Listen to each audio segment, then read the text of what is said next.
Narito na ang mga pinakamaiinit na balita ngayong tanghali. Kampo ni dating Pangulong Rodrigo Duterte, planong iapila ang ruling ng ICC sa kasong Crimes Against Humanity. Mga tatakbong kandidato sa eleksyon, kinakailangan ng magsumite ng birth certificate ayon sa COMELEC. Panibagong rollback sa presyo ng petrolyo, namumuro sa susunod na linggo. Sa MBC TV correspondents, mga kagamitang militar na-recover sa Butuan City, pinaniniwala ang pagmamay-ari ng NPA. Sa MBC TV Sports, Creamline nakuha ang ika-11 championship title matapos magkampiyon sa All-Filipino Conference. At sa Showbiz Spotted, Kim Chu na mahagi ng libreng gas at grocery packs sa 600 drivers.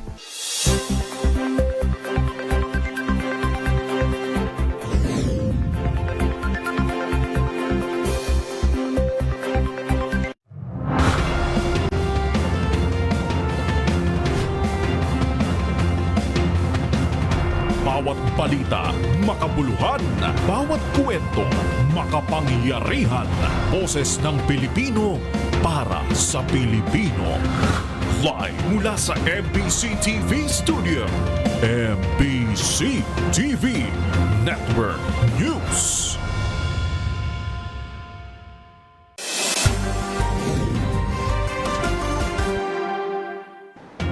Pilipinas una sa ating mga balita. Pinaplanong iapila ng Legal Counsel ni dating Pangulong Rodrigo Roa Duterte ang desisyon ng International Criminal Court o ICC na ituloy ang paglilitis laban sa kanyang crime against humanity. Samantala, ayon naman sa isang legal expert ay tila malabo nang makauwi sa bansa si Duterte kapag nagsimula na ang paglilitis. Una sa balita, si Kyle Bulyas. Planong iapela ng legal team ni dating Pangulong Rodrigo Duterte ang ruling ng International Criminal Court Pre-Trial Chamber 1 kaugnay ng pagbasura sa kanilang petisyong ipawalang bisa ang kasong Crimes Against Humanity dahil sa isyu ng jurisdiksyon. Sinabi ng ICC na nananatili ang kanilang jurisdiksyon kahit nag-withdraw ang Pilipinas noong 2019 dahil sa cloud ng kanilang investigasyon ang mga taon na miyembro pa ang Pilipinas sa kasunduan. Ayon kay Nicholas Kaufman, lead counsel ng dating Pangulo, hihilingin pa nila ito sa pre-trial chamber, gayong wala pa silang karapatang sa ngayon na maghain agad ng apela sa ICC. Una rito, sinabi ng pre-trial chamber na may sapat na batayan upang paniwala ang pinatakbo umano ni Duterte ang isang state killing machine kung saan ang utos na neutralize sa mga kriminal ay nangangahulugang pagpatay.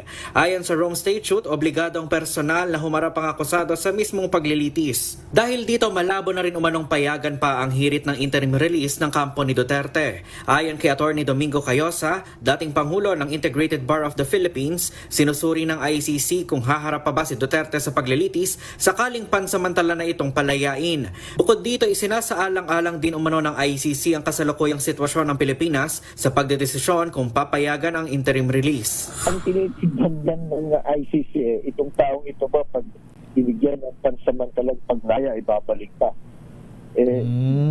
Kung hindi naman magbabago yun, kahit ilang kulungan ang ihahanda ng Republika ng Pilipinas dito, kaya assurances na babalik namin yan, sa tingin ko, may hihirapang maniwala ang ICC.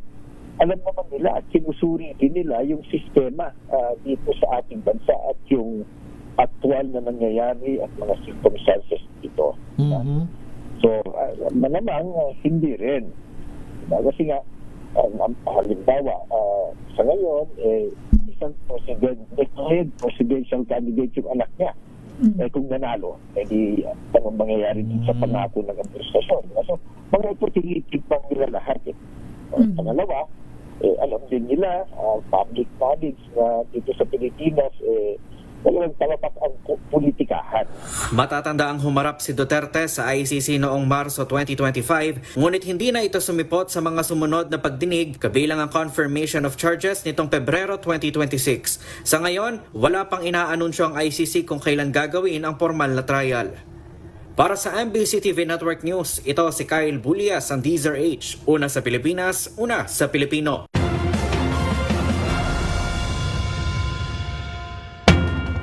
Tinanggap ng Makabayan Bloc ang desisyon ng ICC laban kay dating Pangulong Rodrigo Duterte bilang pag-usad sa hustisya para sa mga naulilang pamilya noong panahon ng war on drugs. Pinatitiyak din ito na dapat maging patas ang magiging paglilitis at ang kooperasyon ng bansa para sa proteksyon ng mga biktima at testigo.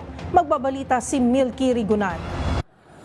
Welcome development ang desisyon ng ICC Pre-Trial Chamber sa confirmation of charges laban kay dating Pangulong Rodrigo Duterte sa kasong Crimes Against Humanity para masimulan na ang formal na paglilitis. Ayon sa Makabayan Bloc, makabuluhan ang hakbang na ito ng International Criminal Court para sa mga pamilyang nawala ng mahal sa buhay. Hindi dapat mabaon sa takot at katahimikan ng libo-libong napatay at hindi dapat manatiling untouchable ang mga nag-utos, nag-udyok at nagpalaganap ng culture of violence. Apela ng Makabayan, dapat iakay ng patas na paglilitis ng walang obstruction, political interference at pagganti laban sa pamilya ng mga biktima at witnesses, lalo na't may kapangyarihan pa rin ang mga Duterte. Sabi ni na Representatives Antonio Tino, Rene Co at Sara Elago, mahalaga rin ang kooperasyon ng ating pamahalaan sa international justice mechanisms para sa proteksyon ng mga biktima at witnesses. Gitang Makabayan, panahon na rin sa Marcos Jr. Administration na maging kasapi uli ng ICC dahil kulang ang hinihinging pananagutan kung hindi magbabalik ang Pilipinas bilang miyembro ng International Criminal Court. Ako si Milky Rigunan, nagulat para sa DZRH, una sa Pilipinas, una sa Pilipino.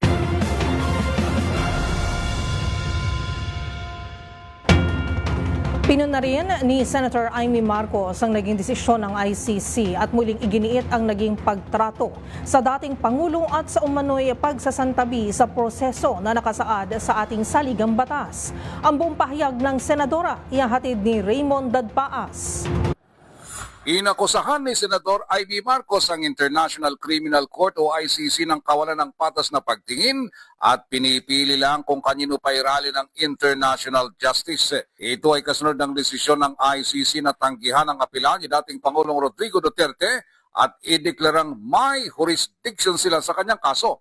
Ayon kay Senador Amy, mahirap isantabi ang pagtingin ng karamihan ng mga maliliit at walang impluwensyang mga bansa lamang ang kaya ng ICC, ngunit hindi kayang habulin ng mga mula sa mga bansang malalaki at maimpluwensya, gaya ni na Russian President Vladimir Putin at Israeli Prime Minister Benjamin Netanyahu. Hindi rin makalimutan ng senador ang naging pagtrato ng administrasyon kay dating Pangulong Duterte dahil isinantabi umano ang mga proseso na ginagarantiya ng ating saligang batas dahil lamang sa politika. Giit ng senador, dito bumababa ang pagtingin ng publiko sa mga institusyon at pinahihina ang pag-iral ng rule of law. Una nito ay nagdesisyon ng ICC Pre-Trial Chamber na may jurisdiction nito sa kaso ni Duterte. Iginigiit ng kampo ni Duterte na hindi nakasapi ng ICC ang Pilipinas kaya't hindi nasaklaw ng kanilang kapangyarihan ng dating Pangulo. Lumabas ang desisyon ng ICC sa araw na dinidinig ng House Committee on Justice ang impeachment complaint laban kay Vice President Sara Duterte na hindi niya dinaluhan. Nabulgar ang bilyones na perang pumasok sa kanilang account ng asawang si Attorney Mans Carpio na hindi nakadeklara sa Statement of Assets, Liabilities and Net Worth o SALN ng pangalawang Pangulo. Para sa MBC TV Network News, ito si Raymond Dadpaas ng DZRH, una sa Pilipinas, una sa Pilipino. Patuloy ang Department of Defense o DND sa pagpapalakas ng depensa ng bansa sa kabila ng tila reset sa relasyon ng Pilipinas at China. Ayon kay DND Secretary Gilbert Teodoro, wala dapat ikabahala at patuloy nitong ipinaglalaban ang karapatan ng bansa sa pinag-aagawang West Philippine Sea.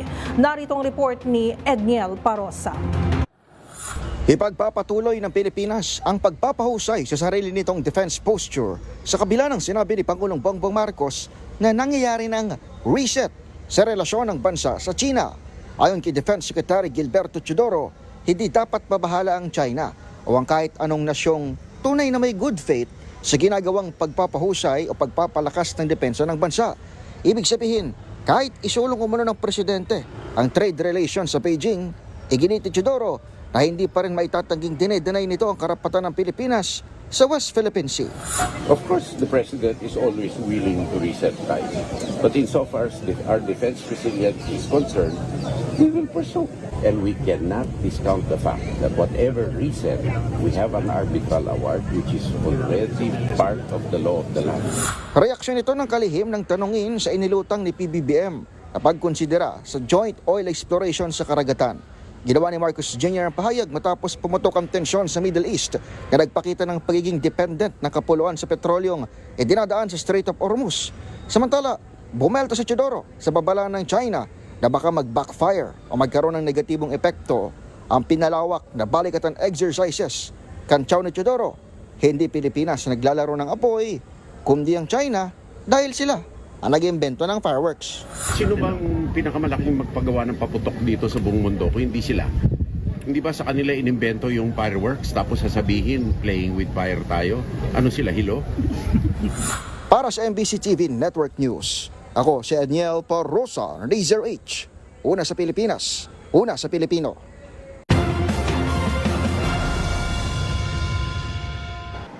Kabilang na ang birth certificate sa mga requirement para sa mga nais tumakbo sa eleksyon. Ayon sa Commission on Elections o COMELEC, una itong ipatutupad sa paparating na barangay and sangguniang kabataan elections na layong maiwasan ang pagkakaroon ng mga kandidato na hindi Pilipino. Ang mga detalye sa report ni Dustin Bayog. Isasama na ng Commission on Elections sa COMELEC ang birth certificate bilang isa sa mga requirement para sa mga taong nais kumandidato sa eleksyon. Ayon sa COMELEC, una itong patutupad sa mga kakandidato para sa Barangay at Sangguniang Kabataan Elections o BSKE na gaganapin sa November 2 hanggang sa mga susunod pang local and national election. Para kay COMELEC Chairman George Garcia, ay pinag-aralan nila itong mabuti at walang malalabag na batas. Yung pag-aaral, ito naman ay hindi ipinagbabawal. Sapagkat tatandaan ng lahat, isa sa mga hinihingi po pagka tayo nagpa-file ng Certificate of Candidacy ay kung ano ang birthday natin at at the same time ay kung tayo ba ay Filipino citizen o hindi. So tayo kung ano i-declare nila ng mga kandidato, parang tinatanggap na lamang po natin na yun ay totoo. Ito ang unang beses na ipatutupad ng COMELEC ang ganitong requirement na layon daw masiguro na lahat ng nais tumakbo ay purong Pilipino. Makatutulong din daw ito upang maiwasan ng misrepresentasyon o makalusot ang mga foreign citizen ng mga kandidato, gaya ng nangyari umano kay Alice Guo sa probinsya ng Tarlac. Sa ngayon maganda paghahanda raw rito ang BSKE, gayong may narap din itong mga problema pagdating naman sa mga overage na kandidato sa sangguniang kabataan. Ngayon SK elections, ang 4,000 ang dinisqualify ni COMELEC sa mga kabataan dahil sila ay overage. Nalaman na sila pala ay lampas ng 24 anyos. Kaya samantalang ang sabi ng batas, ang SK, chairman o kagawad ay dapat hanggang 24 anyos lamang. Samantala tinindi ng COMELEC na mapapanagot ang sino mang kandidato na mapatutunan gagamit ang Peking birth certificate at ang kanilang lamang tatanggapin ay authenticated copy nito mula sa Philippine Statistics Authority o PSA. Para sa MBC TV Network News, ito si Dustin Bayog ng DZRH TV. Una sa Pilipinas, una sa Pilipino.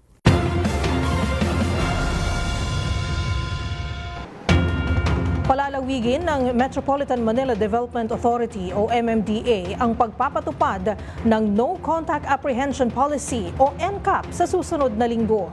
Hindi na lamang kasi traffic violations ang mahuhuli kung hindi pati ang mga taong mahuhuling nagtatapo ng basura sa hindi tamang basurahan. Ang buong detalye ibabalita ni Rovic Manuel.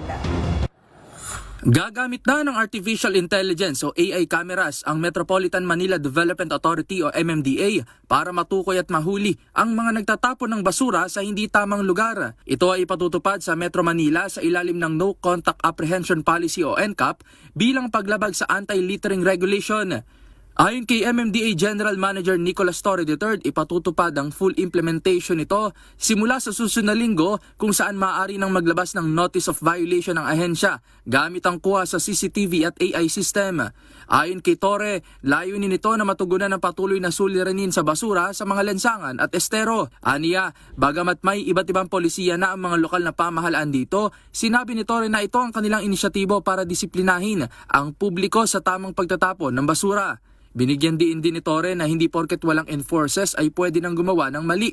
Gagamitin rin ang sistema ng first, second at third offense sa naturang ordinansa sa bawat LGU. Sa kasalukuyan, naabot na sa 450 CCTV cameras ang nakakalat sa Metro Manila na magtutukoy sa mga irresponsabling individual sa basura. Unang ginamit ang NCAP para sa mga motoristang lumalabag sa traffic violations. Para sa MBC TV Network News, ito si Rovic Manuel ng DZRH TV. Una sa Pilipinas, una sa Pilipino.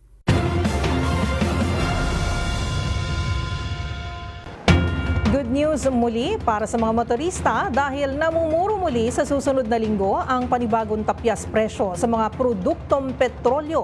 Ayon sa oil industry sources, maaaring maglaro sa 10 pesos hanggang 11 pesos ang bawas presyo sa kada litro ng diesel, habang 10 pesos and 90 centavos sa kada litro ng kerosene at maaaring piso naman sa kada litro ng gasolina. Bunsod raw umano ito sa 3 araw na kalakalan sa world market, kung saan nananatiling pababa rin ang paggalaw ng presyo ng krudo.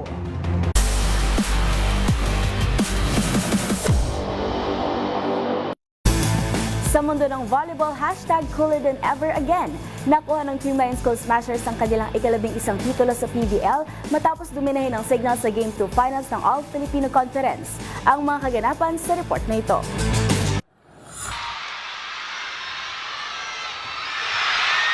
Gel. And that's it! Number 11 for the Cream Line, Cool Smashers.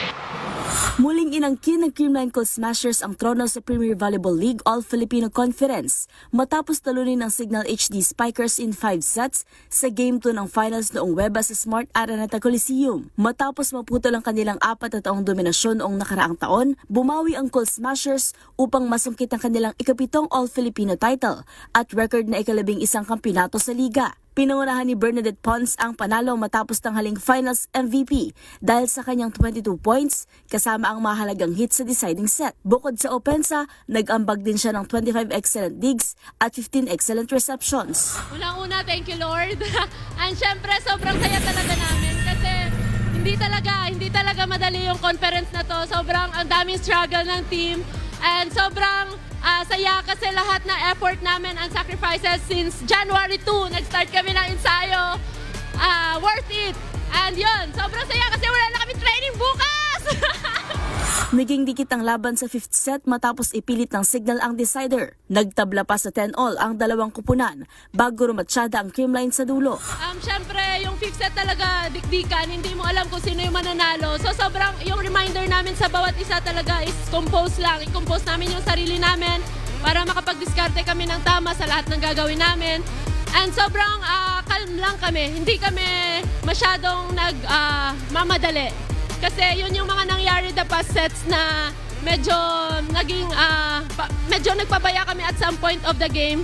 Kaya yun yung nangyari. So yung 5th set talaga yung reminder namin sa bawat isa is composure lang and calm lang kami. Ipinakita naman ni Tots Carlos ang kanyang composure sa crunch time matapos kunin ang 3 sa huling 5 puntos ng kupunan, kabilang ang game-winning block laban kay MVP of the conference, Vanny Gandler. Samantala, dahil sa panalo, naitala naman ng head coach na si Sherwin Meneses ang kanyang ika-8 PVL title.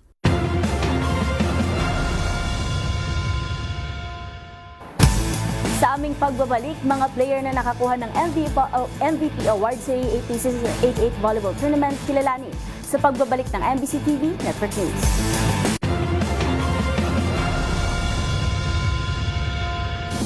Narito pa ang mga balitang dapat ninyong abangan. Pangulong Bongbong Marcos Jr. nakatakdang magkaroon ng state visit sa Japan sa Mayo. Sa MBC TV Global, bilang ng mga sugatan sa salpukan ng 2 tren sa Denmark, pumalo na sa 18. Lahat ng yan sa pagbabalik ng MBC TV Network News.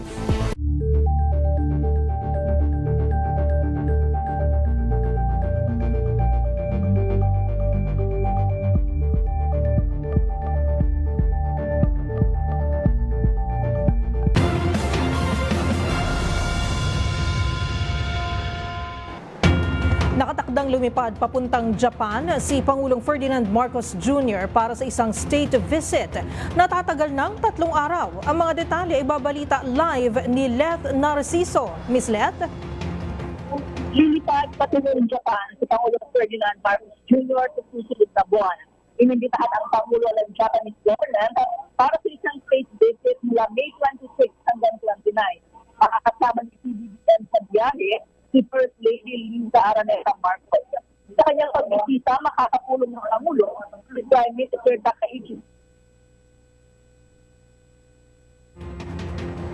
Go ahead, Ms. Let.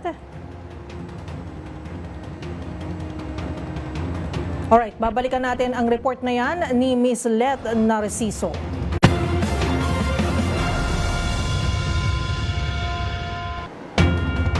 Samantali, pinag-utos na ng Department of Transportation sa mga ahensya nito ang paglipat sa digitalization para sa pamamahagi ng tulong o ayuda. Ayon sa DOTR, sagot daw ito upang maiwasan na ang mga nararanasang aberya ng mga driver at operator sa manual payout. Magbabalita si Val Gonzalez. Inatasan na ni Transportation Secretary Giovanni Banoy Lopez ang malawakang digitalization sa distribusyon ng ayuda sa mga drivers mula sa Land Transportation Franchising and Regulatory Board at maging sa Land Transportation Office. Ito ang inihayag ngayon ni Secretary Lopez kasabay ng first day ng 2 araw na pamimigay ng 5,000 peso fuel subsidy ng LTFRB ngayong araw. Nagsagawa ng inspeksyon si Secretary Lopez at LTFRB Chairman Attorney Vigor Mendoza II para tiyakin na maayos at hindi magulo ang pila at para mabigyan ng ayuda ang lahat ng mga nasa listahan ng LTFRB at LTO. Ito ay dahil sa isa pa rin sa malaking usapin ang hindi maayos na listahan na isinusumite ng mga operator ng jeepney at maging ng transport network companies sa TNBS. As early as January naman ngayong taon, pinagutos na natin sa LTFRB ang digitalization. Nagsimula na sila actually yung pag-a-apply ng ating TNBS, no? Digitalize na po yan.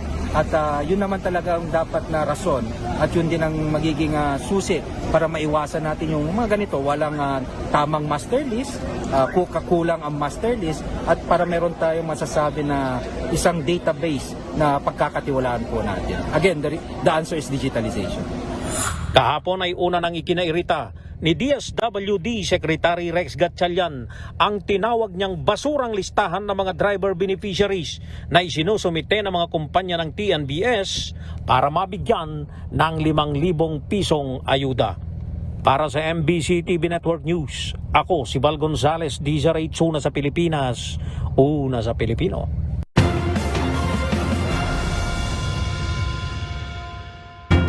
Aabot sa 88% ng mga Pilipino ang naniniwalang dapat humarap si Vice President Sara Duterte sa isang formal na impeachment trial sa Senado.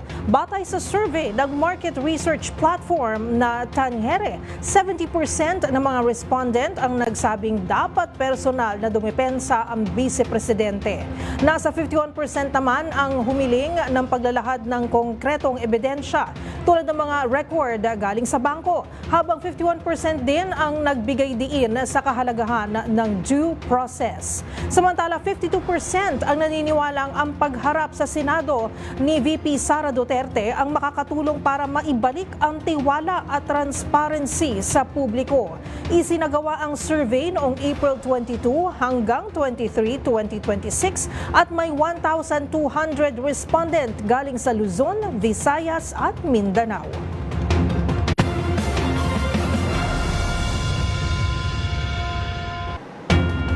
Samantala, aabot sa 18 ang sugatan sa salpukan ng 2 tren sa Copenhagen, Denmark kahapon. Habang pinalawig naman ni US President Donald Trump ang tigil putukan sa pagitan ng Israel at Lebanon ng 3 linggo. Ang mga balita mula sa ibahang dagat tinutukan sa Global Headlines Report ni James Galange. Balita mula sa Denmark, aabot sa 18 kataong sugatan sa salpukan ng 2 tren sa Copenhagen kahapon, kung saan 5 sa mga biktima ay nasa kritikal na kondisyon. Sa ulat ng Copenhagen Police, bagamat kasulukuyang hindi pa tukoy ang sanhi ng aksidente, agad namang nailikas ang lahat ng pasahero at wala ring nasawi sa nangyari. Dagdag pa ng mga otoridad, ang mga tren ay kadalasang sinasakyan ng mga taong patungo sa kanilang mga trabaho, gayon din ng mga estudyante papasok sa mga eskwelahan. Gayunpaman, may tuturing ito ng posibleng pinakamalalang train accident na naganap sa lungsod kung saan huli naganap pa noong 2019, kung saan 8 nasawit, 16 naman ang sugatan. At sa iba pang balita, muli pang pinalawig ni US President Donald Trump ang tigil putukan ng 3 linggo sa Israel at Lebanon. Ngunit giit ng Pangulo, huwag siyang madaliin na agad na tapusin ang giyera sa Middle East dahil para sa kanya, Amerika pa rin ang may kontrol sa Strait of Hormuz. I want to make the best deal. I don't want to put that kind of a timetable on it, but it'll go pretty quickly.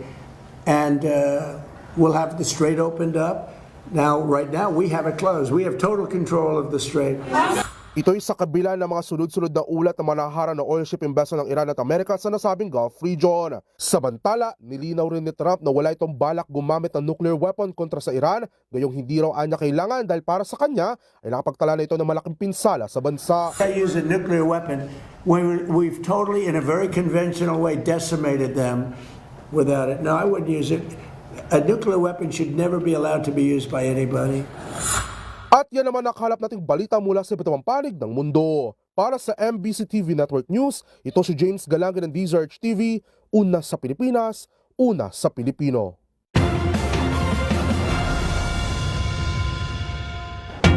Balikan natin ang report ni Ms. Let Narciso live sa Palasyo ng Malacanang ukol sa nalalapit na state visit ni Pangulong Bongbong Marcos patungong Japan. Ms. Let, go ahead. Sinipan patungong Japan si Pangulong Ferdinand Marcos Jr. sa susunod na buwan. Inimbitahan ang Pangulo ng Japanese government para sa isang state visit mula May 26 hanggang 29. Makakasama ni PCDM sa biyahe si First Lady Liza Araneta Marcos. Sa kanyang pagbisita, makakatulong ng Pangulo si Prime Minister Takaichi Sanaya para talakayin ang hinaharap ng Philippines-Japan Joint Strategic Partnership. Pag-uusapan sila ang iba pang international developments, partikular ang may kinalaman sa seguridad sa enerhiya at Harap rin ni Pangulong Marcos at ng unang ginang ang Emperor at Empress sa Imperial Palace. Inaasahang kumustahin rin ng Pangulo ang mga Pilipino sa Japan habang mayroon rin nakatakdang pulong sa mga negosyasyon. Huling nagsagawa ng state visit sa Japan ng isang Pangulo ng Pilipinas noong 2015 sa ilalim ng administrasyon ni dating Pangulong Noynoy Aquino. Ipinagdiriwang ngayong taon ang ika-70 anibersaryo ng diplomatikong relasyon ng Pilipinas at Japan. Para sa MBC TV Network News, sila Narciso ng DZRH, una sa Pilipinas, una sa Pilipino. Nag-uulat live mula sa Palasyo ng Malacanang, Ms. Let Narciso.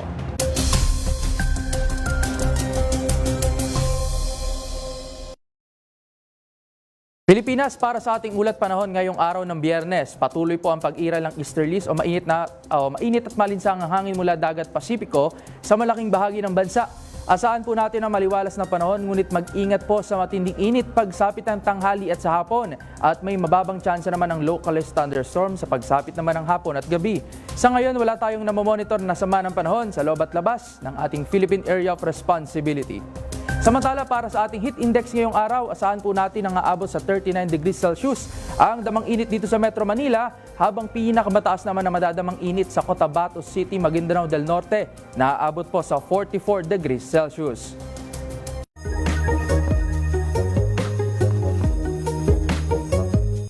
Usapang trivia naman tayo. Karaniwan na nating nakikita sa mga taong nagdiriwang o kahit excited ay ang pagtatama ng kanilang mga palad. Ito ang tinatawag na pag-a-appear o high five na halos lahat ay pamilyar at nauunawaan ito. Pero alamin na this, saan nga ba nagsimula ang unang pag-a-appear o high five?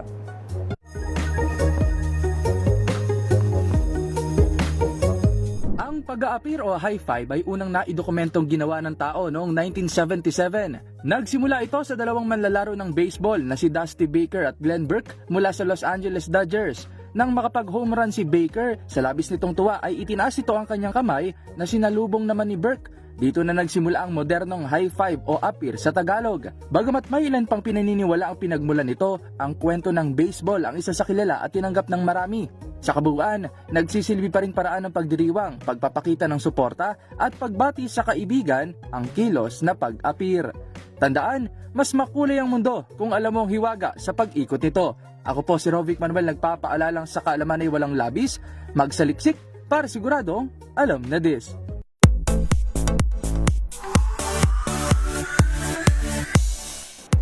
Nagpaulan ng blessing ang aktres na si Kim Chiu sa kanyang kaarawan. Si Kim na bahagi ng libreng gasolina at grocery packs sa 600 tsuper at tricycle drivers. Ang birthday charity ni Chinita Princess sa report ni Showbiz Angel. Bilang pagdiriwang ng kanyang birthday, personal na namahagi ng tulong si Kim Chiu sa mga labis na apektado ng pagtaas ng presyo ng langis at bilihin. Ang actress TV host may palibreng gasolina sa mga tsuper at tricycle driver. Pero bukod pa riyan, pinagkalooban niya rin ito ng food at grocery packs. Nagpaabot naman ng pasalamat si Chinita Princess sa lahat ng mga sumuporta sa kanyang closet bazaar. Dahil ang kinita rito ang siya raw ginamit ni Kim upang maisakatuparan ang pamamahagi ng tulong sa 600 drivers. Si Kim Chiu, kilala na rin talaga pagdating sa ganitong charitable efforts. Magunita na noong nakaraang taon, umagapay din siya sa mga biktima ng lindol sa Cebu at doon namahagi naman ng construction materials. Samantala, bukod nga kay Kim, isa rin ang aktres na si Kailin Alcantara sa nagpa-free gas para sa mga driver. Inspirasyon ang kanyang yumaong lolo na isa ring tsuper. Habang nagkaloob din ng 500 peso fuel assistance sa higit 1,100 na drivers, ang pharmacist at social media personality na si Archie Larga sa kanila namang bayan sa Marinduque. Para sa MBC TV Network News, ito ang Showbiz Angel ng DZRH TV. Una sa Pilipinas, una sa Pilipino.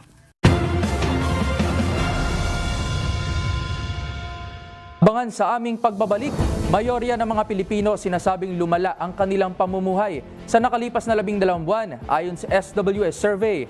At sa MBC TV Sports, mga player na nakakuha ng MVP award ngayong UAAP Season 88, kilalanin. Yan at marami pang iba dito lang sa MBC TV Network News.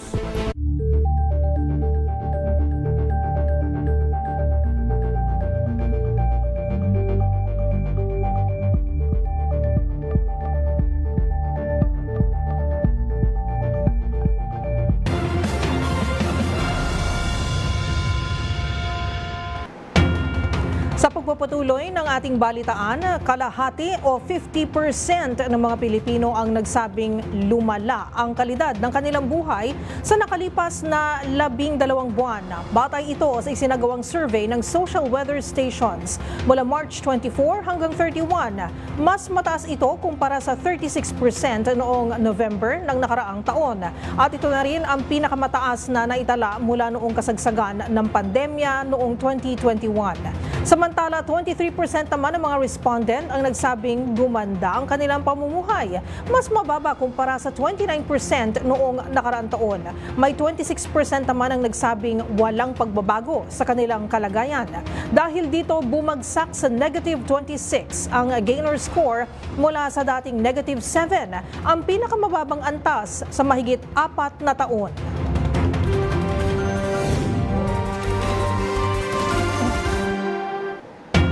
Samantala, na-recover ng otoridad ang mga kagamitang panggiyera sa Butuan City na pinaniniwala ang pagmamay-ari ng New People's Army o NPA. Yan at ang iba pang mga rumarapidong balita mula sa probinsya, hatid ng iba't ibang istasyon sa ilalim ng MBC Media Group. Nahukay ng joint elements ang PNP at military ang mga binaong pampasabog at iba pang war materials sa bahagi lamang ng lungsod sa barangay Antungalon, Butuan City. Kinumpirma ng military na ang naturang war materials ay pag-aari umano na isang grupo ng NPA. Makaraang isang former NPA tipster na naunang sumuko ang nagturo sa eksaktong pinaglibingan ng mga war materials. Sa panguna ng EOD mula sa 25th Ordnance Explosive Disposal Team, katuwang ang Butuan City Police Personnel at 29th Infantry Battalion ng Philippine Army, na-recover ang samursaring uri ng rifle grenades, 2 M60 barrels na may buradong serial numbers, handheld radio at keypad cellphone. Sa prinsipyo ng kaligtasan, sa mismong pinaghukayan, ligtas na pinasabog ng EOD team ang nasabi mga rifle grenades, habang sa nailalim naman sa ballistic examination ng forensic unit ang 2 M60 barrels at sinisikap na matrace ang binurang mga serial numbers ng mga ito. Para sa MBC TV Network News, RH19, June D. Makutak, MBC, una sa Pilipinas, una sa Pilipino. Patuloy ang pamamahagi ng tulong ng Department of Social Welfare and Development, DSWD, katuwang ang mga lokal na pamahalaan sa Bataan para sa mga sektor na apektado ng fuel crisis. Kabilang sa mga benepisyaryo, ang mga tricycle driver na tumatanggap ng tig 5,000 na tulong pinansyal mula sa DSWD.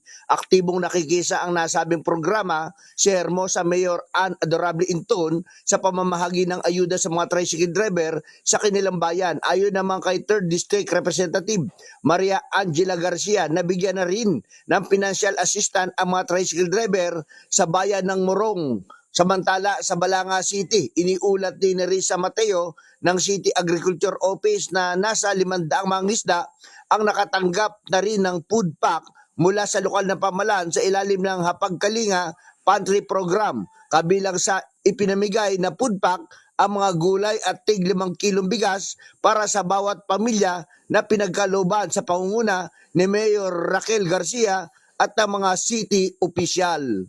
Para sa MBC TV Network News, RH37, Danny Kubilang, una sa Pilipinas, una sa Pilipino. Magkasunod na nasa kote ng Labrador, Pangasinan Police ang kanilang top 1 at top 3 most wanted person sa kanilang isinagawang operasyon. Sa ulat ni OIC Chief of Police Captain John Ramos, unang naaresto sa barangay poblasyon ng top 2 most wanted person bandang alas 7:25 ng umaga, habang ang top 3 most wanted person ay nadakip alas 9:30 ng umaga. Ang pagkadakip sa dalawang most wanted person ay sa bisa ng multiple warrant of arrest na pinalabas ng Regional Trial Court Branch 69 Lingayen at Municipal Circuit Trial Court ng Labrador Sual, Pangasinan. Ang mga akusado ay parehong naharap sa kaso ng several counts of violation ng Republic Act 11765 in relation to the Securities Regulation Code, istapa under Article 315 ng Revised Penal Code na may kabuang piyansa na pinagkalubang korte na tag 144,000 kada isa. Sa ngayon nasa kustodiya ng Labrador Police Station ng mga suspect para sa kaukulang disposisyon.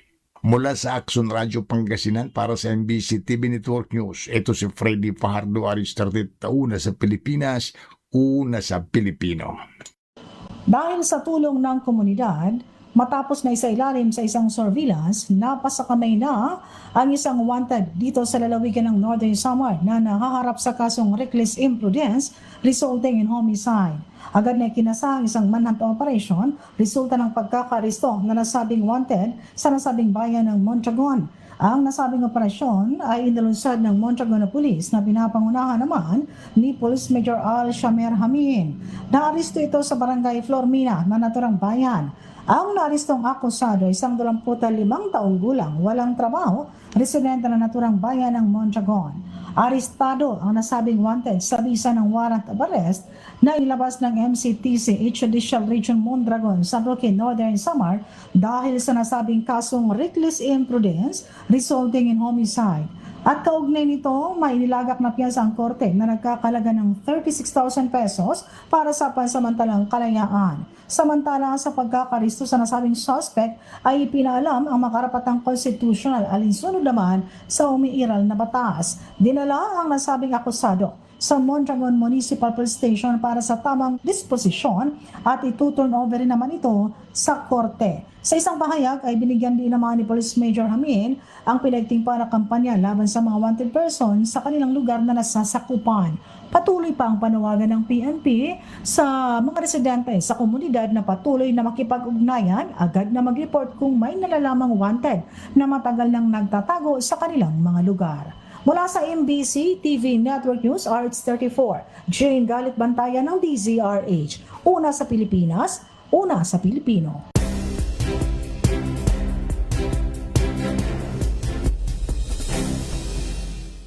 That's a wrap. Hanggang saan ka aabutin ng iyong pagkabagot?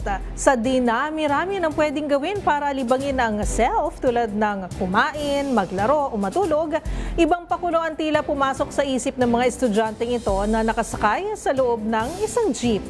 Pero papasok nga ba sa iyong isipan ang kakaiba pero kuwelang ginagawa ng mga pasaherong ito? Alamin ang kwento sa report na ito.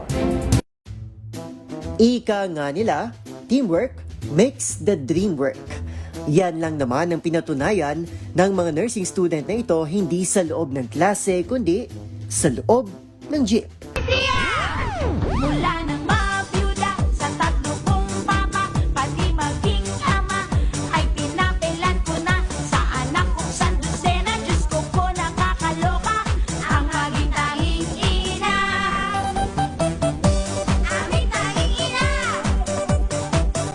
Sa viral video na ito nakuha sa Batangas City, makikitang tutok at tila kalkulado ang tatlo sa paghihimay ng lumpia wrapper na para bang sila ay kumukuha lang din ng pagsusulit. Kwento ng uploader na si Vincent, napansin nilang abala sa paghihimay ng napakaraming pambalot ng lumpia ang tindera na isa rin sa mga pasahero. Sumakto pa na hindi pa naman puno ang kanilang jeep na biyaheng Ilihan Pagkilatan, kaya't hindi na nagpatumpik-tumpik pa ang mga estudyante at nagalok na tumulong sa ginang. At sa dami nilang kumikilos, nagmistula tuloy na nagpapasiklaban at naguunahan ng 4 sa isang kompetisyon. Biro tuloy ng netizen na ito, paano na lang daw kung may magpapaabot ng bayad sa mga pasahero. Pero wag ka dahil ang tindera chill lang sa pagkilos at nagagawa pang makipagtsikahan sa katabi habang naghihimay ng pambalot. Pabirong tanong tuloy ng ilang netizens, bakit di na rin daw sila magprito ng lumpia sa loob ng jeep para rekta food trip na agad, lalo't ang kanilang eksena para bang handang-handa na sa isang outing.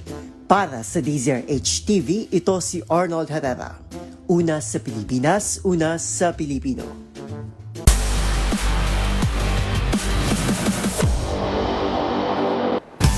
Sa mundo ng volleyball, gumawa ng kasaysayan ng dalawang volleyball star sa UAAP matapos hiranging MVP para sa season 88. Nakuha ni UST standout Josh Ibanez ang kanyang ikatlong MVP title, habang nasungkit naman ni Shayna Nitura ang kauna-unahang MVP award para sa Adamson University. Ang mga detalye sa report na ito.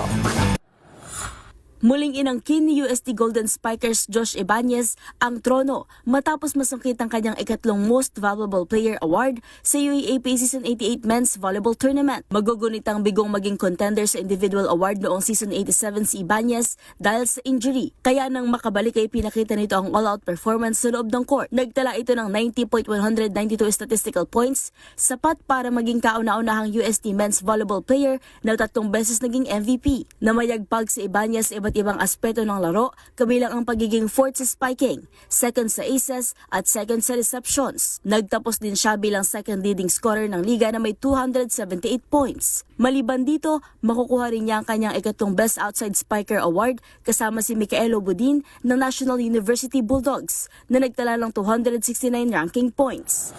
Samantala, kasaysayan din ang bubuin ni Shayna Nitura ng Adamson Soaring Falcons na nakatakdang hiranging MVP sa Women's Division, ang kauna-unahan mula sa kanilang paaralan. Ang Alas Pilipinas standout ay nagtala ng 98.511 SP mula sa 284 points na binuo ng 248 attacks, 24 blocks at 12 aces na tumulong sa pagbabalik ng Adamson sa Final Four matapos ang 3 taon.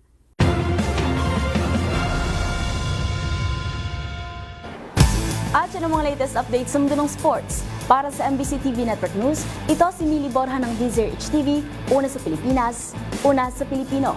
Balik sa iyo, Miss Karen.